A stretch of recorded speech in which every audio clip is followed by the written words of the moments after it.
All New Oz. The snack food I eat every day has come under attack. The war on nuts. Yes, nuts. Even the government has stepped in and called them unhealthy. That's nuts. Are they healthy or not? We settle it for good. Then, we have your Monday Dieter one-day reset plan. All New Oz. Emmy winner for Outstanding Informative Talk Show. I'm kicking off today's show with a debate that I am really heated about. The snack food I eat every day has come under attack. It feels like there's a war going on against nuts. Yes, nuts. Nuts I talk to you about all the time that I love and I tell you to eat. There's a war going on about them. Not only some dietitians, but even the government has stepped in and called them unhealthy.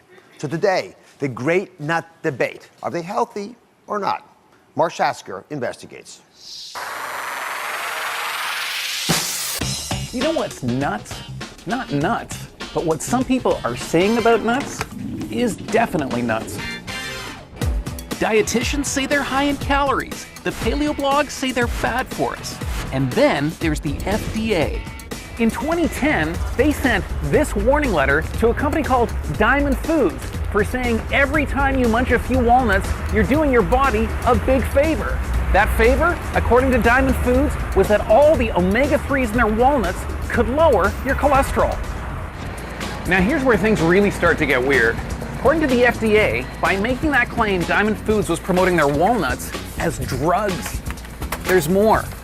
In that warning letter they wrote, the labeling for these drugs fails to bear adequate directions for use. Apparently you need directions to eat walnuts. Fast forward to 2015, when the FDA sent another warning letter, this time to the makers of Kind bars. Here's what the founder, Daniel Lubetzky, had to say. The FDA advised us that we have to remove the term healthy from the back of our wrappers. The FDA said the healthy claim was inappropriate because nuts are high in saturated fat. But when we looked at the data and at the science, we felt like that doesn't make sense. It's not good for the consumer. So we decided that we really needed to go back to the FDA and provide guidance. So let's clear the air of all this nuttiness around nuts. Because nuts are high in antioxidants, fiber, and unsaturated fat. In fact, they seem to be rich in everything that makes food good for us. The more scientists study them, the healthier they seem to be. This whole war on nuts is nuts. So let's end it. That would not be nuts. In fact, it'd be great. Like nuts. All right, so Mark Shasker's here in defense of nuts, but I wanted to present everyone with both sides of the nut debate so you can form your own opinion. I brought in someone who says nuts aren't all they are cracked up to be. Nutritionist and paleo enthusiast, Kelly Ann Petrucci. We're gonna take the nut case on, issue at a time, and you're gonna battle it out, right? Okay. I'll break you up, I'll be the referee. Okay. Don't break us up. All break us about a up. good battle. They wanna go at it, all right? The first claim that's made is that they will cause you to gain weight. So what's your thought on that? So here's my thought. My thought is that nuts are a great part of a healthy diet. But you know what? I would proceed with caution before I'd call them a health food. Exactly what you said. I've seen it in practice for over 20 years, again and again. When patients come in, they're frustrated and they say, you know what? I'm doing everything. Haven't we all felt that? I'm trying so hard. I'm sticking to the program. What's going on? I keep packing on the pounds. When we dig deeper, what we find is that it's the nuts.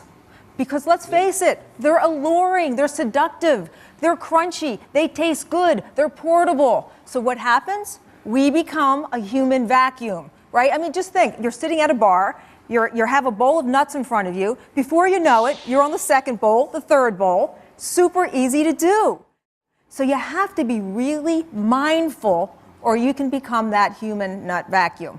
So how much should you be able to eat? What's the right amount? Here's what the science says. The science says about an ounce.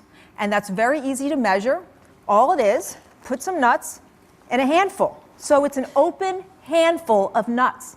That's about an ounce, and your body can handle this. It can digest it, it can metabolize it, it's got some of those good fats in there. It's gonna do your body good. I mean, I could actually count, that's so few, it's like 10 in there, 12. About 18. 18. 18, 24, that's the normal range. Mark, what do you say about Kellyanne's accusations that nuts make people gain weight. So I'm eating way more than that. But yeah, let's look at this question. Are nuts making people fat? Are they making people gain weight? The Harvard Nurses Health Study looked at this. And what they found is that eating nuts was actually associated with weight loss, not weight gain. So this is really interesting because it's like they're really high in calories. Doesn't calories equal weight gain? Well, scientists have done more studies. And what they found is that we seem to be getting the calories in nuts wrong. We seem to be overestimating it by about 32%. You get a 32% discount, on nuts. On nut calories.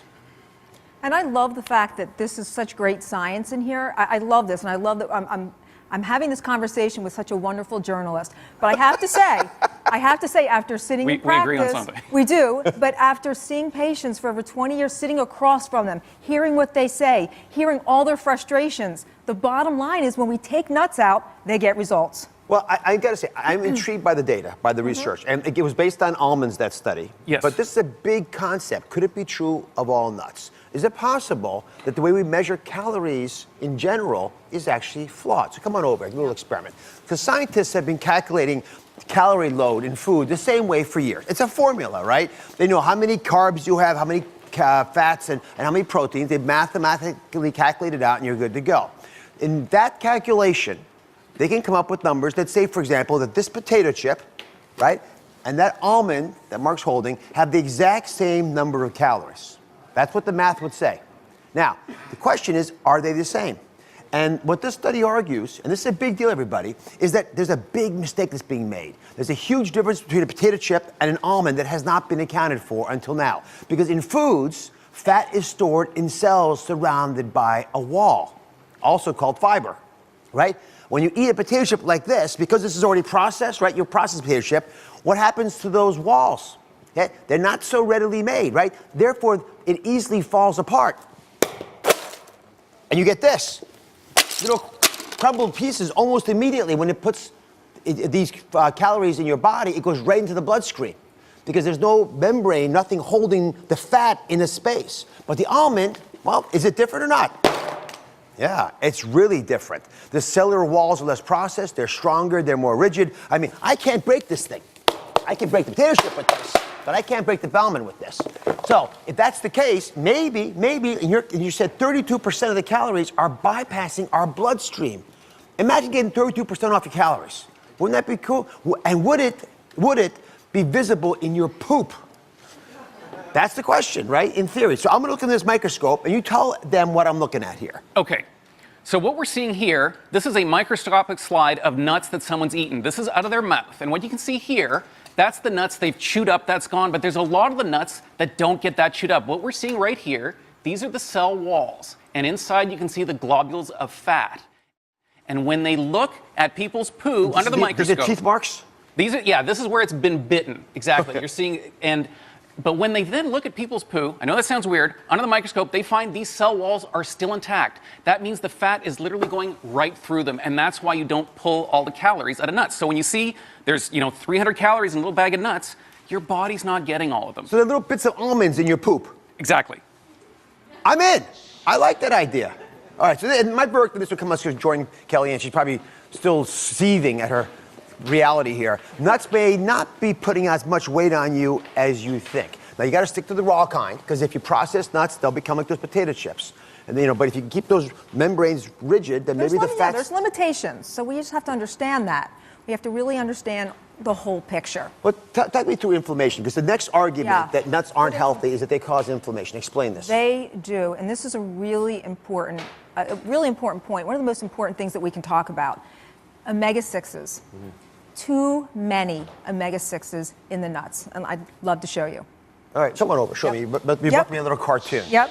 Again, starting with the assumption that omega-6s, because they're not saturated fats, might be good for you. So they can be. Take the average. So see this guy, he's happy. Mr. Cashew. So take a cashew. You see he's happy. He said, you know what? I have omega-6s. I know they can be good for me, so I'm a happy guy. But here's the thing. It has to have, again, this word that's so important, ratio. Omega-6s to omega-3s.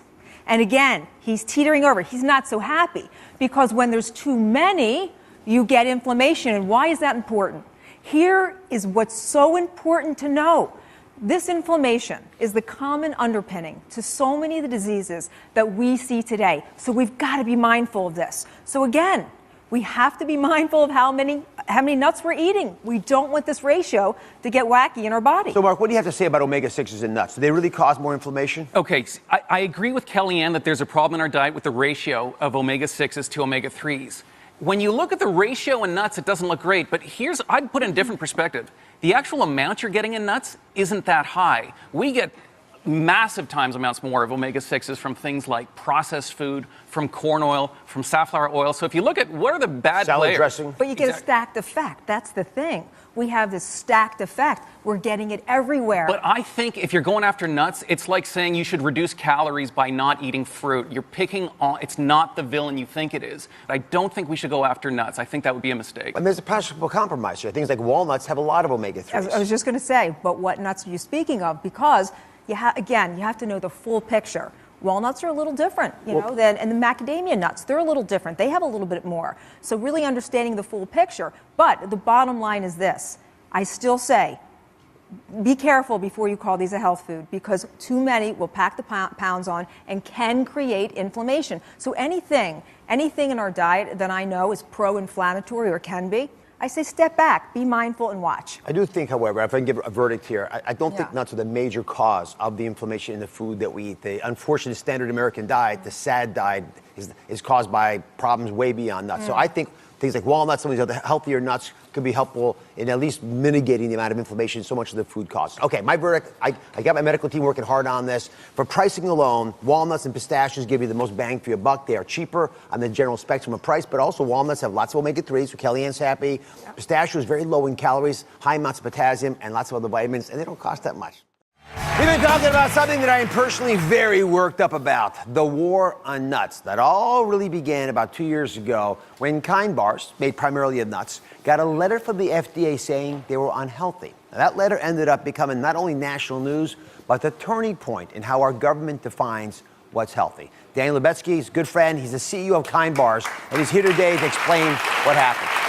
So the FDA sent you this notice, my friend, telling you that your website and bars say that they're healthy, and they want you to remove those words. Why did they send that to you? We actually didn't even say, we talked about our philosophy of making products that are tasty and healthy, economically impactful and socially sustainable. And we don't know why they chose to do it, but the regulatory definition at the time says that any snack that has more than 3 grams of fat or 1 gram of unsaturated fat cannot be called healthy, even if the fat's coming from healthy products like olives or nuts or anything. So what was your response? Because by definition, you weren't healthy, but you probably thought you were. Did you remove healthy from your wording? Well, we immediately removed it from the wrappers. We also got really depressed and worried because the reason we created Kind was to try to provide healthier snacks, and we didn't really quite understand it. So for a while, we were just paralyzed. When we delved into the regulation, we realized it made no sense because under the term, you could have sugary children's cereal fortified with vitamins that could use the term healthy. You could have a toaster pastry or a children's pudding that could call itself healthy, but you could have half of an avocado or a bunch of raw almonds or a salmon steak, and none of it could be called healthy because they were basically discriminating against fats, even if they were the healthy types of fats, and not paying any attention to sugar content or other issues. And we debated what to do, and smarter people told us to just move on with our lives, but there was a sense inside us that this really didn't make sense for society. So we actually worked with 6 months with doctors, scientists, and nutritionists to research how to fix this, and we filed a citizens petition. And to its credit, the FDA reacted very positively. They did. So, I have a note from them that they sent to us. And I know that they're looking into what you have written to them. I think it's, first of all, very brave to buck the system. And I applaud you for that. Part of the reason I wanted to have you on was to share that these citizens' petitions, they work. The government is us, right? It's us. We make the government. They come from us. So we reached out to the FDA, and they said, while the latest U.S. dietary guidelines recognize that nuts can be part of a healthy eating pattern, nuts do not meet the FDA's longstanding definition for a healthy nutrient content claim based on their fat and nutrient levels, what you said, Daniel. But here's what they said I caught my eye. The agency is considering updating its definition in light of evolving nutrition research that now focuses on the type of fat in foods rather than the amount. This is a huge breakthrough, everybody, to move away from just getting caught up on how much of something like fat, calories, whatever, to the kind, the type that they are in.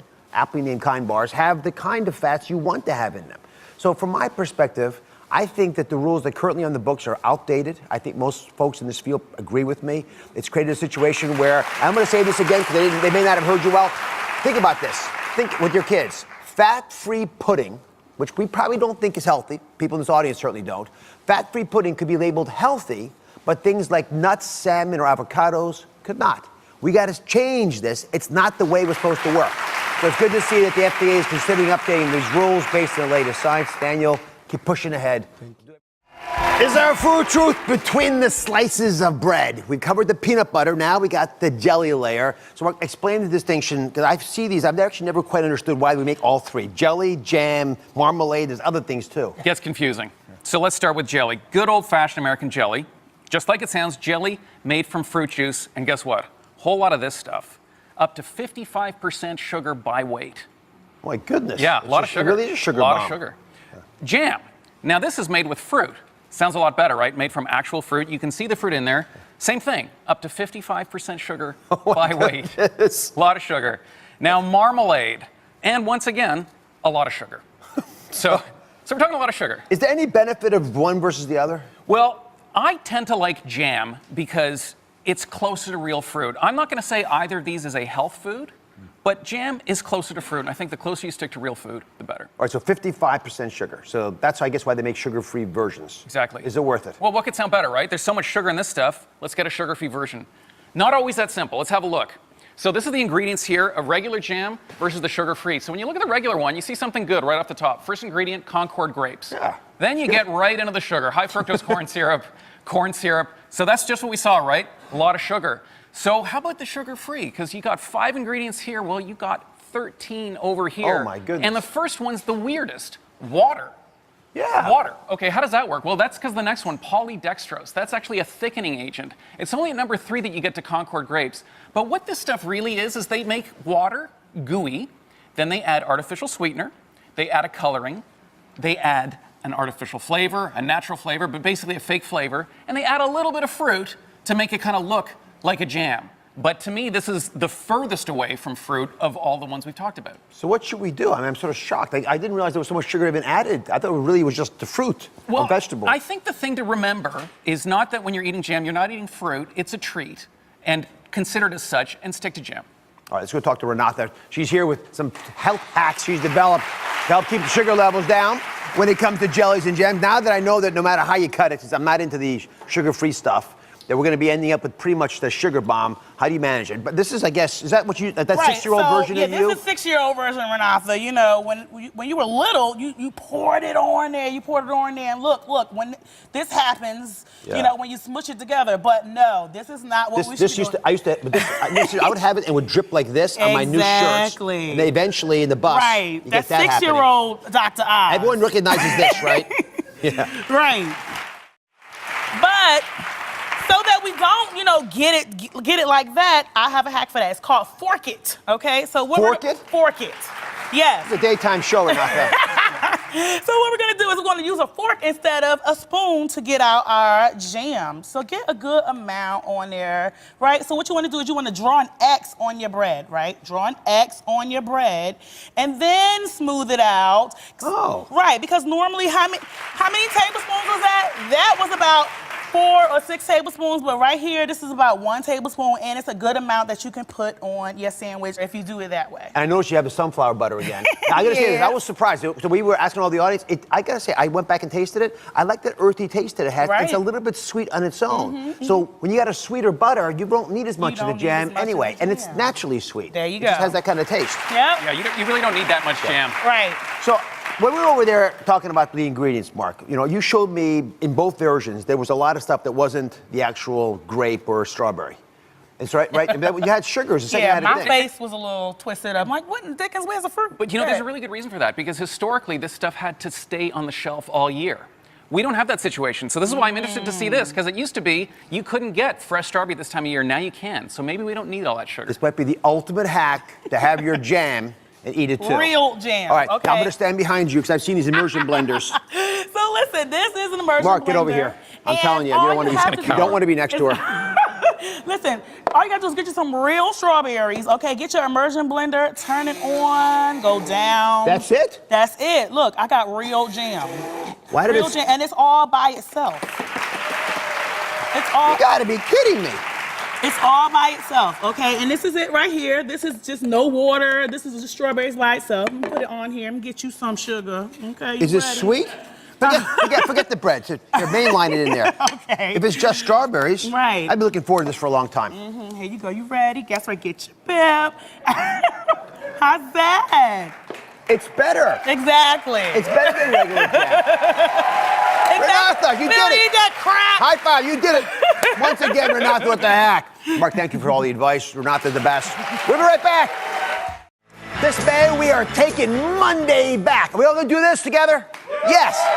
We're going to own Monday. Every week, we have a fresh new Monday diet or plan to keep you motivated because you always have Monday to get back on track, no matter what you did wrong.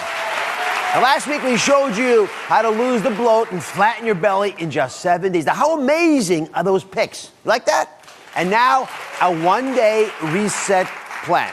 If you binged, which some of you may have, and made some bad food choices, right? Maybe you had a couple extra glasses of stuff you shouldn't have been drinking, like wine. And maybe you're feeling a little tired, a little heavy even, just to pull it up a little bit, right? Welcome to your fresh start if you did any of these things. Because your slate will be clean. Your reset to undo the damage for the weekend is here, and the woman with the plan is nutritionist, trainer, and star of The Biggest Loser, Jen Wiederstrom. Come on out, Jen.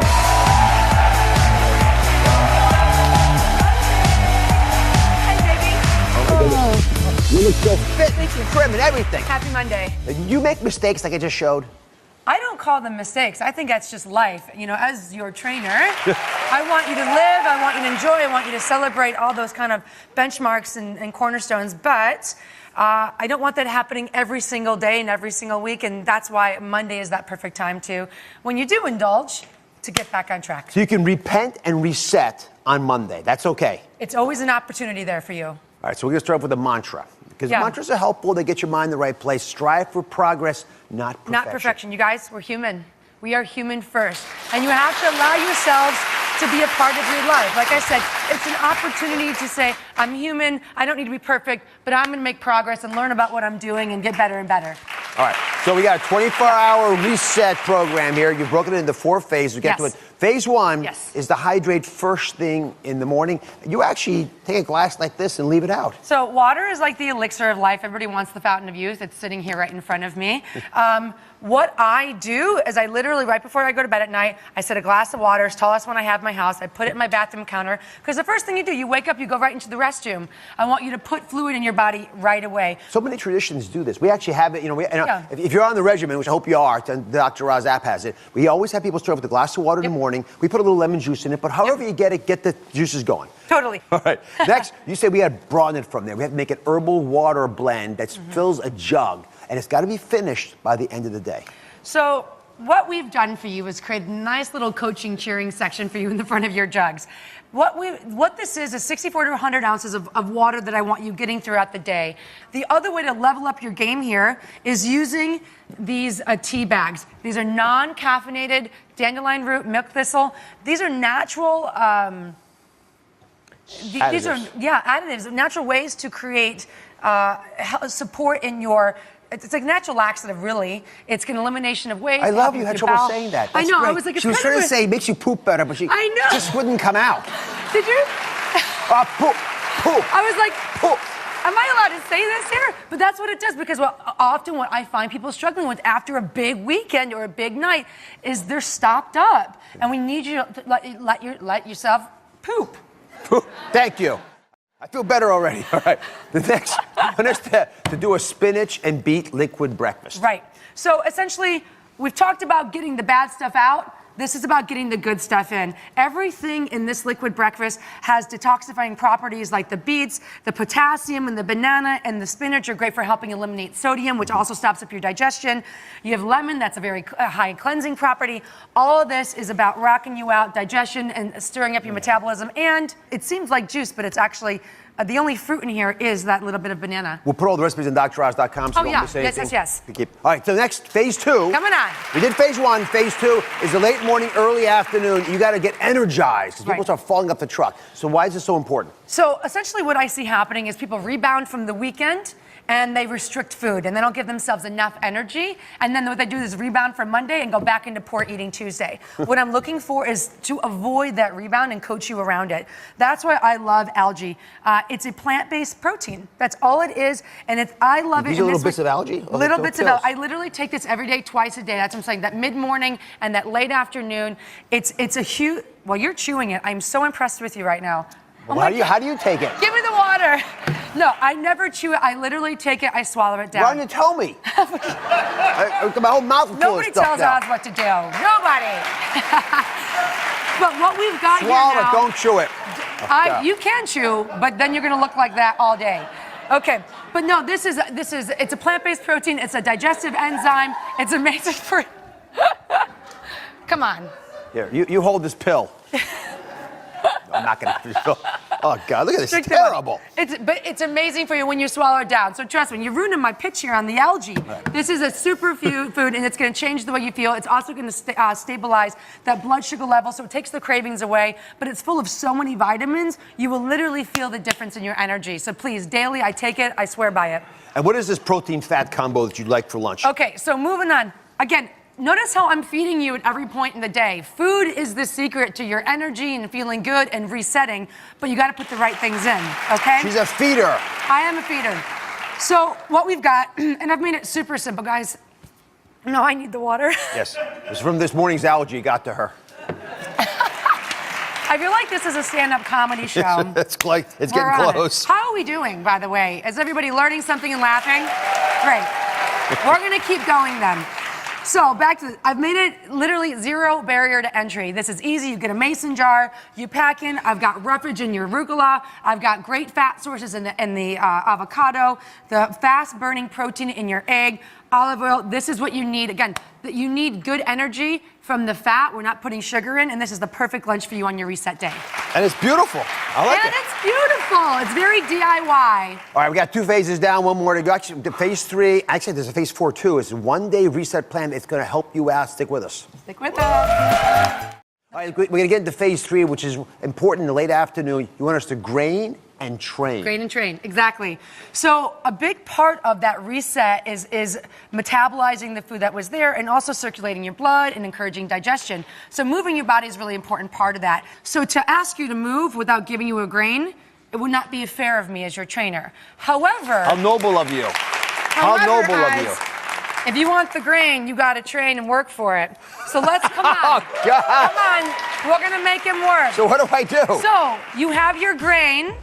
We're going to work out now. We're going to do basically a 20 to 30 minute walk, but every 3rd minute, I want you to do 5 push-ups. So come. This is ridiculous. Come on, 5 push-ups. 5 push-ups? Let's give him some, come on. 5, 1, 2, 3, 4, 5. On your feet. 5 squats. 1, 2, 3. You got to work for it. 4 and 5, and then 5 walking lunges. Come on, I'll do them with you. 1, 2. I can't catch her. 3, 4, 5. Okay. I got her. He got it. You got to work for the grain. All right. And then 3 more minutes and so on. But we get it. We got it. This is ridiculous. Look at me. This is how I train all my contestants. With food. No wonder she gets such great success. I'm going to be casting this after the show. All right. Okay.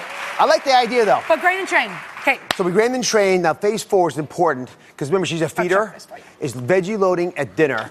And I want you to show everybody what a balanced dinner looks like to you. Okay, when you have a nice balanced dinner, it should be 2/3 vegetables, 1/3 protein. My preference for you on your reset day is to have a nice leafy vegetable. I prefer kale. It helps draw water out. It helps draw toxins.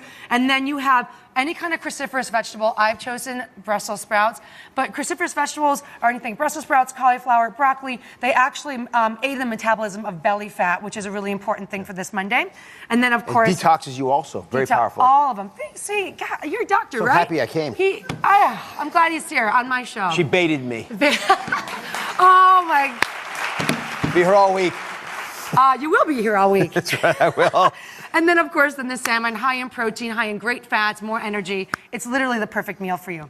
And the last little step, I don't mind. I've talked to you about sleep before. You got to wind down at 9. I love that you're talking about this. Yeah. First of all, you can't eat while you're sleeping, but it's the ultimate way of undoing damage. Yeah. And so you want us to set a time to go to bed at night. Set an alarm for bed. Okay, I think often we drag on, we're watching, we're snacking, we're not thinking. Set it and set up yourself for success the next day, because I've taken care of you Monday. I need you set for your Tuesday, Wednesday, and so on. And by getting enough sleep, you actually will avoid cravings the next day through fatigue and reaching for other sugary beverages and foods. So really, taking care of yourself just through sleeping is going to do wonders for you on your reset day and beyond. Most underappreciated tool we have. Agreed. Listen to her. All right, for more tips on how to bounce back after a weekend binge, be sure to check out Jan's new book. It is fabulous. It's called Diet Right for Your Personality Type. Speaking of personality, you have a wonderful one. Thank you for being here. So you gotta listen, I want to hear from you. I want to hear about your personalities too. So post your pictures with your progress and with all the food you're eating at hashtag OzMondayDiet, or put it on Instagram, Twitter, wherever you are socially, we're there as well. You can find a full one-day reset plan on my website and on the Dr. Oz app. I'll be right back. Woo! Hey guys, it's Jen Wiederstrom, fitness expert and trainer on The Biggest Loser. I have 3 must-know tips that you need to know for the one-day reset that I've done here on Oz. First and foremost, your water. And not just any water, but a water that's infused with berry, mints, all kinds of things to kind of help you get the water in. And I'm talking 64 to 100 ounces, but also to level up that water intake. I want you using dandelion root or even milk thistle. These are both herbal tea packets that you can put into your water, not like dump in, but seep into your water.